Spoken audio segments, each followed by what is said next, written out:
El hombre olvidado que salvó a un profeta. El eunuco etíope que desafió a un rey.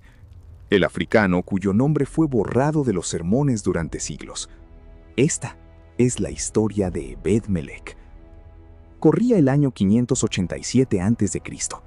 Jerusalén ardía por dentro, aunque todavía no por fuera. El rey Sedequías gobernaba una ciudad rota, dividida entre quienes querían rendirse a Babilonia y quienes prometían resistir hasta el último hombre. En ese clima de traición y miedo, en los pasillos del Palacio Real de Judá, caminaba un hombre que nadie esperaba que hiciera nada importante. Era extranjero, era esclavo, era etíope, y estaba a punto de cambiar el curso de la historia bíblica con un acto de valentía tan puro que el propio Dios lo registró por nombre. Su nombre era Ebed-Melech, en hebreo Ebed-Hamelech, que significa siervo del rey. Pero la historia le daría un título más grande, porque ese día no actuó como siervo de ningún hombre, actuó como siervo de la verdad. El profeta Jeremías llevaba semanas en el fondo de una cisterna sin agua, hundiéndose en el lodo. Los príncipes de Judá lo habían condenado a morir así, lentamente, en silencio, sin que nadie supiera. Nadie en el palacio alzó la voz. Nadie en el templo movió un dedo. Nadie entre los sacerdotes ni los nobles dijo una sola palabra. Solo Ebed-Melech, un hombre sin tierra, un hombre sin tribu en Israel, un hombre que no tenía nada que ganar y todo que perder. Ese hombre entró al palacio del rey, interrumpió una reunión y habló. Lo que ocurrió después está registrado en el libro de Jeremías capítulo 38. Y lo que Dios dijo después sobre ese hombre está registrado en el capítulo 39. No lo olvides. Ambas palabras, la que hizo Ebed-Melech y la que Dios pronunció sobre él. Porque esta historia no termina en el lodo de una cisterna. Esta historia termina con una promesa de fuego y salvación, y con el nombre de un africano grabado para siempre en la escritura. Siéntate. Esto es lo que casi nadie te cuenta. Hay que retroceder al inicio. Hay que entender quién era Jeremías para comprender el peso de lo que Ebed-Melech arriesgó esa mañana. Jeremías no era un profeta popular, no era el hombre que la gente quería escuchar. Desde que Dios lo llamó, siendo joven, según el relato de Jeremías capítulo 1, versículo 5, le fue dicho: «Antes de que te formara en el vientre, te conocí, y antes de que nacieras te aparté». Jeremías fue consagrado para traer un mensaje que nadie quería recibir. Su llamado era para arrancar y derribar, para destruir y para arruinar, para edificar y para plantar. Ese mensaje costaba caro. Jeremías anunciaba que Babilonia ganaría, que Dios había entregado Jerusalén al rey Nabucodonosor, que resistir era inútil, que rendirse era la voluntad divina. Para los líderes militares y los príncipes de Judá, eso no era profecía, era traición. Lo encarcelaron, lo azotaron, lo pusieron en cepo. Jeremías capítulo 20 narra cómo el sacerdote Pasur lo golpeó y lo encerró en la puerta de Benjamín. El propio Jeremías lloró ante Dios, maldijo el día de su nacimiento y expresó una agonía tan profunda que sus palabras en ese capítulo estremecen. Pero siguió hablando y siguió pagando el precio. Llegó el momento más oscuro. Los príncipes de Judá presentaron su acusación ante el rey Sedequías. Jeremías capítulo 38, versículos 1 al 4, registran sus palabras exactas. Dijeron: «Este hombre merece morir, porque debilita las manos de los hombres de guerra que quedan en esta ciudad y las manos de todo el pueblo al hablarles tales palabras. Porque este hombre no busca la paz de este pueblo, sino su mal». El rey Sedequías era un hombre débil. Lo sabía él, lo sabía el pueblo, lo sabía Dios. Su respuesta ante la acusación fue 3 palabras que lo definen: «Está en vuestras manos». Jeremías 38, versículo 5. El rey de Judá lavó sus manos frente a la muerte de un profeta. Y los príncipes tomaron a Jeremías y lo echaron en la cisterna de Malquías, hijo del rey, que estaba en el patio de la guardia. Lo bajaron con cuerdas. En la cisterna no había agua, solo lodo, y Jeremías se hundió en el lodo. Esto sucedía en los últimos meses antes de la caída de Jerusalén. El año 587 a.C. se acercaba a su fin. Los ejércitos de Nabucodonosor acampaban fuera de los muros. El tiempo se agotaba, y el profeta de Dios se hundía en silencio, en una cisterna bajo el palacio, mientras la ciudad que debía escucharlo decidía mirarlo morir. Nadie habló. Nadie entre los israelitas, nadie entre los sacerdotes, nadie entre los nobles de Judá. El silencio de los que debían hablar fue tan pesado como el lodo de esa cisterna. Entonces entró Ebed-Melec. No sabemos exactamente cuántos años tenía. No sabemos cómo llegó a Etiopía, al palacio de Jerusalén.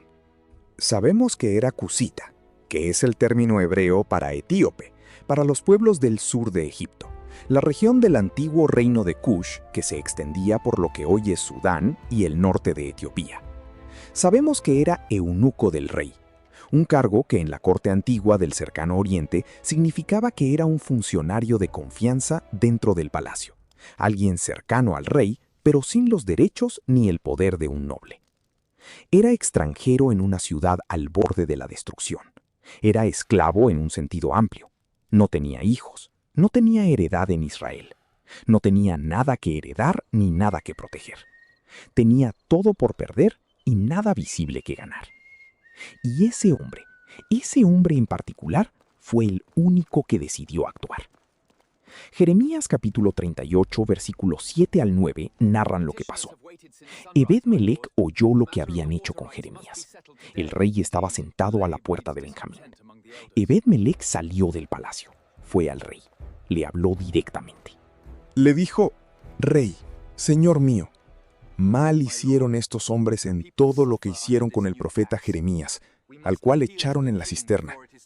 Morirá de hambre en el lugar donde está, pues no hay más pan en la ciudad. Piensa en lo que acaba de ocurrir. Un extranjero, un eunuco africano sin posición política ni poder tribal, en el corazón de la crisis más grave de la historia de Judá. Mientras el rey vacilaba, mientras los nobles se callaban, mientras los sacerdotes miraban hacia otro lado, este hombre caminó hasta el rey y le dijo directamente: lo que hicieron está mal. No lo susurró, no lo insinuó, no envió un mensajero. Fue él, lo dijo, frente a los mismos hombres que habían condenado a Jeremías, frente a los mismos príncipes que lo podían matar a él también por hablar. Y lo dijo en voz alta. Ese momento cuesta trabajo procesarlo, porque este hombre que habló no era un israelita, no era descendiente de Abraham. No estaba bajo el pacto de Moisés de la misma manera en que lo estaban los príncipes de Judá. Era un africano del sur del Nilo, que había llegado al palacio por circunstancias que la Biblia no detalla. Y sin embargo, cuando llegó el momento de hacer lo correcto, fue él quien lo hizo. Aquí está lo que casi nadie dice en voz alta. Los que tenían la obligación de defender a Jeremías, callaron. Los que tenían el linaje, el conocimiento de la ley, el acceso al templo, la herencia de las profecías, callaron. Y el que no tenía ninguna de esas cosas, el africano sin linaje en Israel, fue el único que habló. Dios vio eso y no lo olvidó. El rey Sedequías escuchó a Ebed-Melec. Jeremías 38, versículo 10, da la respuesta del rey. Le ordenó a Ebed-Melec que tomara 30 hombres y sacara a Jeremías de la cisterna antes de que muriera. 30 hombres, no uno, no 5, 30. El rey sabía que habría resistencia y, sin embargo, autorizó la operación. Algo en las palabras del etíope lo movió. Ebed-Melec fue, y lo que hizo después revela el tipo de persona que era. No fue con prisa tosca, no fue con indiferencia. Fue al lugar donde había ropa vieja y trapos usados. Los tomó, bajó cuerdas a la cisterna y le habló a Jeremías desde arriba. Le dijo que pusiera los trapos y la ropa vieja bajo sus axilas, debajo de las cuerdas. Esto está en Jeremías 38, versículos 11 y 12. Pensó en el dolor que las cuerdas le causarían a un hombre debilitado. Pensó en la carne lastimada de un profeta que llevaba semanas en el lodo. Puso trapos para amortiguar la cuerda. Ese detalle no está de relleno en el texto. Ese detalle es el carácter de un hombre. Subieron a Jeremías. El profeta salió del lodo y se quedó en el patio de la guardia, vivo, porque un etíope pensó en sus axilas. Detente un momento. Piensa en lo que acabas de escuchar. No estamos hablando de un guerrero que ganó una batalla. No estamos hablando de un rey que promulgó una ley. Estamos hablando de un hombre que recogió ropa vieja de un depósito del palacio y la bajó a una cisterna para que las cuerdas no lastimaran más a un profeta moribundo. Ese gesto pequeño y concreto, ese cuidado físico hacia un hombre que todos habían abandonado, también está escrito en la Escritura. Dios registró los trapos, Dios registró el gesto. Dios ve los detalles que los demás consideran insignificantes. Esta no es historia antigua. Esto habla al corazón de cualquier persona que alguna vez tuvo que hacer lo correcto cuando nadie más lo hacía. Cuando alzar la voz tenía un precio. Cuando el silencio era la opción más segura. Ebed-Melech eligió el camino difícil y Dios lo nombró. Ahora hay que hablar de lo que ocurrió después, porque la historia de Ebed-Melech no termina con Jeremías fuera de la cisterna. Eso era solo el primer acto. El segundo acto es más poderoso y casi nadie llega hasta él. Babilonia atacó. La ciudad resistió, pero Jeremías había dicho la verdad. En el año 586 a.C., el año 9 del reinado de Sedequías, los ejércitos de Nabucodonosor abrieron una brecha en los muros de Jerusalén. Jeremías capítulo 39, versículo 2. Entraron los príncipes del rey de Babilonia. Se sentaron a la puerta del medio. El rey Sedequías huyó de noche y fue capturado cerca de Jericó. Nabucodonosor hizo matar a los hijos de Sedequías ante sus propios ojos. Luego le sacó los ojos al rey. Jeremías 39, versículos 5 al 7. El último recuerdo visual que tuvo Sedequías fue la muerte de sus hijos, y luego la oscuridad. Jerusalén fue incendiada, el templo fue destruido, las casas fueron arrasadas, los nobles fueron ejecutados, el pueblo fue llevado cautivo a Babilonia. La ciudad que no quiso escuchar al profeta pagó exactamente lo que el profeta había dicho que pagaría. Y en medio de ese caos, en medio de esa destrucción total, El mismo Nabucodonosor dio órdenes especiales sobre dos personas, Jeremías y Ebed-Melech. Esto es lo que la mayoría no sabe. Jeremías 39, versículos 11 al 14, registran que Nabucodonosor ordenó por nombre que Jeremías fuera protegido y tratado bien. Y Jeremías 39, versículos 15 al 18, contienen algo todavía más asombroso. Antes de que cayera la ciudad, mientras Jeremías estaba aún preso en el patio de la guardia, Dios le habló al profeta y le dio un mensaje para Ebed-Melech, solo para él, personal, por nombre. El mensaje está en Jeremías 39, versículos 16 al 18. Dios dijo: «He aquí yo traigo mis palabras sobre esta ciudad para mal y no para bien, y en aquel día serán cumplidas delante de ti. Pero yo te libraré en aquel día, dice el Señor, y no serás entregado en mano de los hombres de quienes tienes miedo.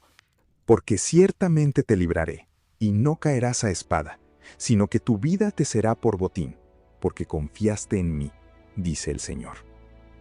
Tu vida te será por botín. Es una expresión hebrea que significa que saldrás con vida cuando otros no saldrán.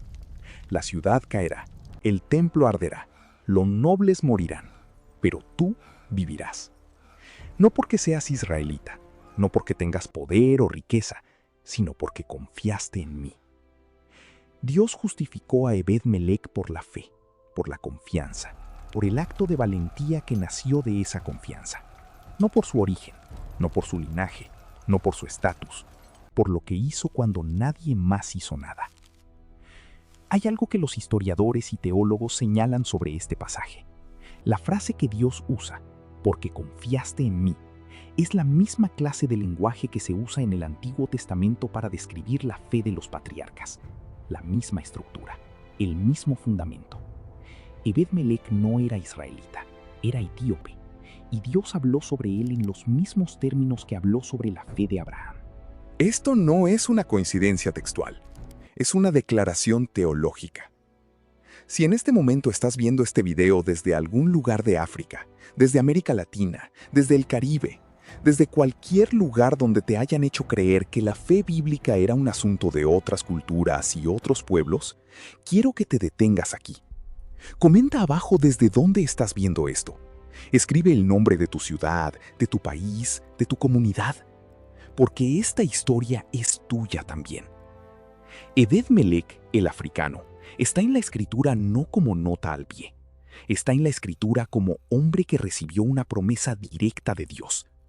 Y quiero saber si esto está llegando a tu corazón.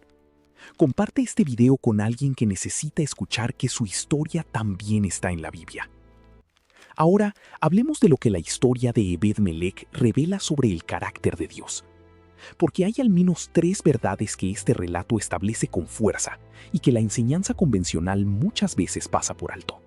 La primera verdad es esta. Dios usa a quienes los hombres descarten. Ebed-Melec no tenía credenciales religiosas en Israel. Era extranjero, era eunuco. En la ley levítica, los eunucos tenían restricciones para entrar a la congregación de Israel. Deuteronomio capítulo 23, versículo 1, contiene esa regulación. Y sin embargo, Dios lo eligió a él, al que estaba fuera de los límites religiosos establecidos por los hombres. Lo eligió a él para el momento que importaba. Y luego le habló directamente, personalmente, por nombre. Siglos después, el profeta Isaías proclamaría una palabra que señalaba hacia este tipo de inversión divina. Isaías capítulo 56, versículos 3 al 5. A los eunucos que guarden mis días de reposo y escojan lo que me agrada y se abracen a mi pacto, yo les daré, en mi casa y dentro de mis muros, memorial y nombre mejor que el de hijos e hijas. Nombre eterno les daré, que nunca será borrado. Ebed-Melec recibió exactamente eso. Un nombre eterno, grabado en la Escritura. Un nombre que los nobles de Judá, con toda su herencia y todo su linaje, no pudieron garantizar para sí mismos. La segunda verdad es esta.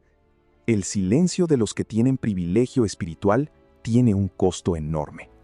Los príncipes de Judá sabían quién era Jeremías, habían escuchado sus profecías, conocían el texto de la ley, conocían las palabras de los profetas anteriores, tenían toda la información. Y sin embargo, condenaron al hombre de Dios. El conocimiento no produce valentía automáticamente. El linaje no produce justicia automáticamente. La cercanía a las cosas sagradas no produce santidad automáticamente. Lo que produce valentía, lo que produce justicia, lo que produce santidad, es la confianza real en el carácter de Dios. Ebed-Melec tenía menos información religiosa que cualquier príncipe de Judá, pero confiaba más. Y eso fue suficiente. Eso fue exactamente suficiente para que Dios lo nombrara. La tercera verdad es esta. Dios recuerda lo que los hombres olvidan. Nadie honró a Ebed-Melec en Jerusalén. No hay evidencia de que alguien le levantara un monumento. No hay registro de que le dieran un título nuevo. Los mismos príncipes que lo vieron actuar probablemente lo ignoraron después. Pero Dios le envió a su profeta con un mensaje personal antes de que la ciudad cayera. Le dijo, yo te vi, yo vi lo que hiciste, y yo cuidaré de ti cuando todo lo demás colapse. Hay algo en esto que debería cambiar la forma en que entendemos el registro divino. Dios no lleva una contabilidad de grandes logros visibles. Dios lleva una contabilidad de actos de confianza realizados en momentos en que la fe tenía un precio. Ebed-Melec bajó trapos a una cisterna. Ese gesto está en la Escritura eterna. Hay otro hilo en esta historia que merece atención separada. El hilo de África en la narrativa bíblica. Ebed-Melec no es el primer africano de importancia en la Biblia. Lejos de eso. El Nilo y sus pueblos están entretejidos en la historia sagrada desde el Génesis. Egipto fue refugio de Abraham. Génesis capítulo 12. Egipto fue refugio de José. Génesis capítulo 37. Egipto fue donde nació la nación de Israel como pueblo. Éxodo capítulo 1. El propio Moisés fue criado en el palacio de Faraón. Hechos capítulo 7 versículo 22 dice que Moisés fue instruido en toda la sabiduría de los egipcios. La madre de Moisés era israelita, pero su esposa Séfora era madianita, un pueblo de la región del norte de Arabia y el Sinaí con conexiones africanas. Números capítulo 12 registra que Moisés también tomó una esposa cusita, una mujer etíope, y que Miriam fue castigada por protestar contra ese matrimonio. Simón el Cireneo, el hombre que cargó la cruz de Jesús cuando él ya no podía, era de Cirene, en el norte de África, en la actual Libia. Marcos capítulo 15, versículo 21. Sus hijos, Alejandro y Rufo, son nombrados como personas conocidas en la comunidad cristiana primitiva. Ese hombre africano cargó la cruz del Hijo de Dios y está en el Evangelio. Uno de los profetas y maestros de la primera iglesia de Antioquía, según Hechos capítulo 13, versículo 1, se llamaba Simón el Negro. El nombre Níger en el texto griego es la palabra latina para negro, oscuro. Ese maestro es el líder de la primera iglesia multiétnica documentada en la historia del cristianismo. Tenía ese nombre. Etiopía aparece en el Salmo 68, versículo 31, con una promesa profética específica. Etiopía se apresurará a extender sus manos a Dios. Ese versículo fue leído por los etíopes, armenios, coptos y los primeros creyentes africanos como una promesa dirigida a ellos, no como metáfora, como promesa. El eunuco etíope, de Hechos capítulo 8, ese alto funcionario de la reina Candace de Etiopía, fue el primer gentil africano documentado en recibir el bautismo cristiano. Felipe el Evangelista se lo explicó a él el texto de Isaías, y ese hombre regresó a Etiopía llevando el Evangelio. La iglesia etíope, que es una de las más antiguas del mundo, traza su origen a ese momento. La iglesia copta de Egipto, que existe desde el primer siglo, traza su origen al evangelista Marcos. África no recibió el Evangelio como colonia religiosa de Europa en el siglo XIX. África fue parte de la Iglesia desde el primer siglo de su existencia. Ebed-Melech pertenece a esa línea. Ese africano en el palacio de Sedequías, siglos antes de Cristo, es parte de un patrón que Dios mismo colocó en la Escritura. El patrón de los que están fuera de los límites religiosos formales y, sin embargo, son los que actúan, los que confían, los que Dios nombra. Hay un paralelo rabínico que algunos estudiosos señalan entre Ebed-Melech y Rahab de Jericó. Rahab era una mujer cananea, una prostituta, que vivía en los muros de la ciudad que Josué iba a destruir. Cuando los espías israelitas llegaron, ella los escondió. Josué capítulo 2. Y cuando Jericó cayó, la única casa que quedó en pie fue la de Rahab. La cuerda de grana en su ventana fue la señal de su salvación. Rahab sobrevivió porque actuó con fe en el momento en que importaba. Y el libro de Josué la nombra. Y el libro de Mateo la incluye en la genealogía de Jesucristo. Capítulo 1, versículo 5. Una mujer cananea, extranjera, en la línea que lleva a Jesús. Ebed-Melech hizo algo estructuralmente similar. Actuó con fe, en el momento en que importaba, en la ciudad al borde de la destrucción. Y la promesa que recibió en Jeremías 39 es el paralelo exacto de la promesa que recibió Rahab. Tu vida te será por botín. Tú vivirás cuando otros mueran, porque confiaste. Los que Dios salva no siempre son los que tenían más información religiosa. A veces son los que simplemente creyeron lo suficiente como para actuar cuando nadie más actuó. Aquí está lo que casi nadie dice en voz alta. La Iglesia ha canonizado a muchos héroes de la fe. Ha erigido monumentos a patriarcas, reyes, profetas, apóstoles, y cada uno de ellos merece su lugar. Pero Ebed-Melech, el etíope, el africano que salvó a Jeremías y recibió una promesa de Dios por su nombre, raramente aparece en los sermones dominicales. Raramente aparece en los libros de teología populares. Raramente aparece en las listas de héroes bíblicos que se enseñan a los niños en la escuela dominical. no es un accidente. Durante siglos, la interpretación bíblica en Europa y en el mundo occidental construyó una imagen de la fe bíblica que privilegiaba ciertos rostros, ciertos orígenes, ciertos linajes culturales. Los personajes africanos, asiáticos y del Medio Oriente real fueron blanqueados en el arte, ignorados en la enseñanza y reducidos a notas al margen en la teología. La historia de Ebed-Melech es exactamente el tipo de historia que esa interpretación decidió no enfatizar. Pero está ahí, en Jeremías capítulo 38 y 39, en el canon hebreo, en la Septuaginta griega, en la Vulgata latina, en cada traducción del texto sagrado en la historia del mundo. No puedes borrarlo. Dios lo puso allí y lo puso con nombre. Y eso debería hacernos reflexionar sobre quién decide qué historias contamos y qué historias dejamos morir en el silencio. Piensa en lo que acabas de escuchar. No estamos solo hablando de un hecho histórico del siglo VI a.C. Estamos hablando de un principio divino que sigue activo hoy. Dios no opera según las jerarquías que los hombres construyen. No opera según quién tiene más credenciales religiosas. Dios opera según quien confía lo suficiente para actuar cuando todos los demás callan. Y esa persona puede ser cualquiera. Puede ser el extranjero, puede ser el marginado, puede ser el que la institución religiosa ha excluido de sus espacios formales. Puede ser el que carga trapos viejos en lugar de espadas. Puede ser el que habla cuando hablar tiene un precio. Si tú eres esa persona, si has sentido que tu historia, tu origen, tu rostro no caben en la narrativa bíblica que te han enseñado, quiero que sepas que la Escritura te incluye. No en los márgenes, en el centro, en el texto, con nombre, con promesa.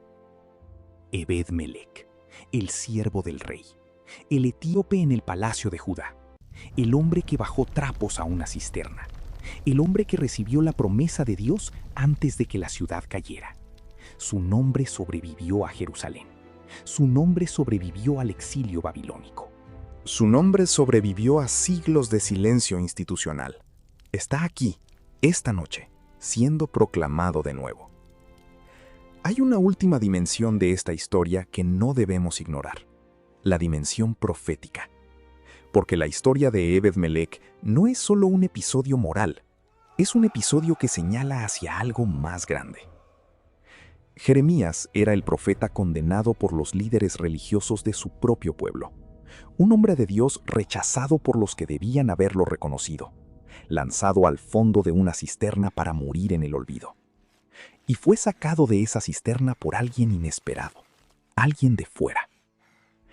Los lectores del Nuevo Testamento reconocen esa estructura, no porque debamos forzar un tipo y una sombra donde no existe, sino porque el propio Jesús señaló a Jeremías como parte del linaje profético que su propia generación rechazó. Mateo capítulo 23, versículo 37. El propio Jesús fue rechazado por los líderes religiosos de su pueblo. El sumo sacerdote y el Sanedrín lo condenaron.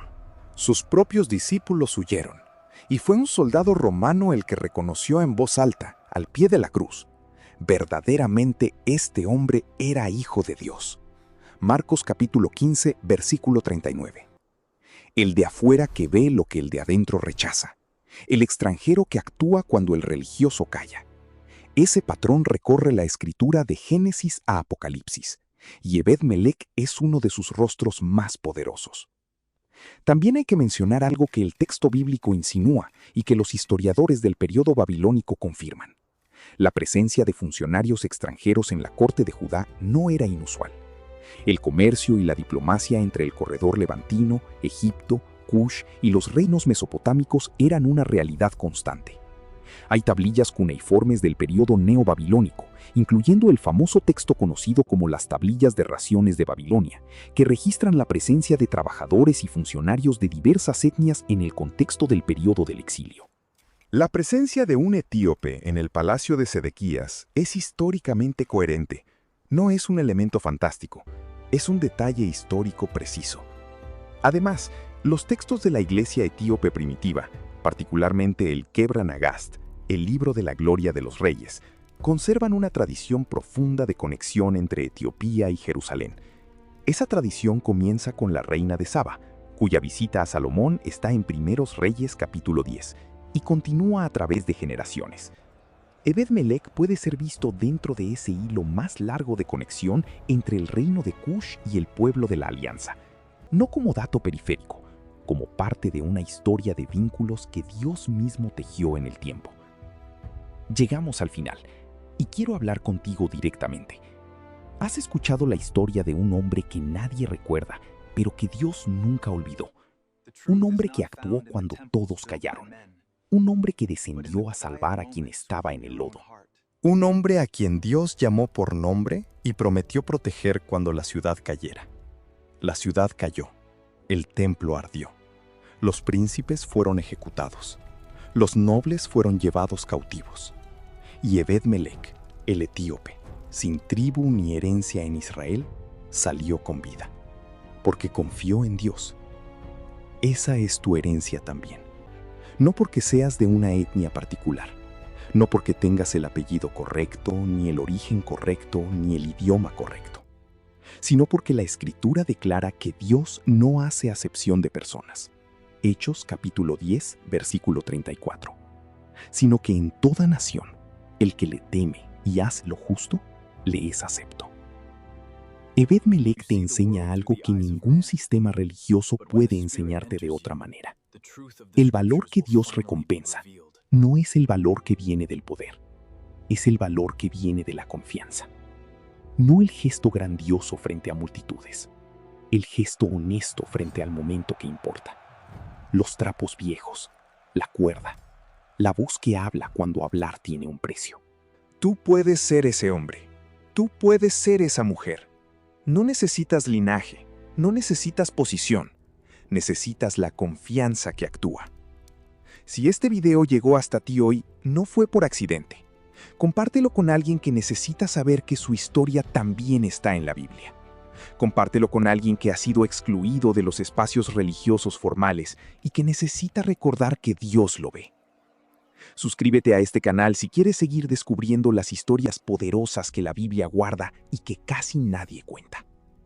Y ahora, antes de cerrar, quiero hacer una oración. Padre Celestial, eterno y justo, que ves a los que los hombres no ven, que nombras a los que los hombres olvidan, que guardas a los que confían en ti cuando el mundo colapsa a su alrededor. Te damos gracias por la vida de Ebed-Melech, por ese hombre del sur de la tierra que en el momento más oscuro de Judá actuó con fe.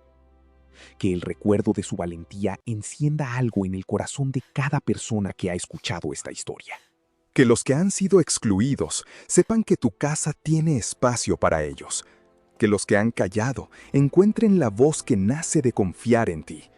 Y que los trapos viejos que cada uno de nosotros tiene en las manos sean suficientes, porque tú los conviertes en instrumentos de salvación. En el nombre de Jesús de Nazaret, el que descendió y fue levantado, el que prometió que ninguno que confíe en él será avergonzado. Amén. La historia más poderosa que casi nadie te cuenta no siempre viene con corona ni ejército. A veces viene con trapos viejos, una cuerda y la valentía de decir lo que es correcto cuando todos han elegido el silencio.